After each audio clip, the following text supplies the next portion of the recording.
It turns out the jobs of the future will be those jobs that cannot be done by artificial intelligence and robots. And there are huge gaps in what a robot can do. Robots have very bad eyesight. They see lines, circles, squares, but they don't understand that these lines, circles, squares make up a face, or a chair, or a cup. Pattern recognition is one of the big problems. Second, common sense. They don't understand the simplest things about human behavior, about the world. They don't know that water is wet. They don't know that strings can pull, but strings cannot push.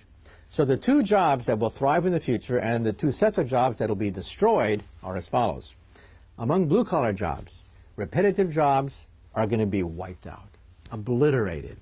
This means jobs in the automobile industry, textile industry that are purely repetitive are in danger. Non-repetitive jobs in blue-collar work will thrive. Garbage men, sanitation people, gardeners, police, construction workers, every job is different. They will survive.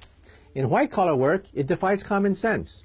The people who will be thrown out of work are middlemen, low-level accountants, bookkeepers, agents, tellers, middlemen. The friction of capitalism are going to be obliterated. So who will benefit among white-collar workers? Workers who engage in intellectual capitalism. What is intellectual capitalism? It involves common sense.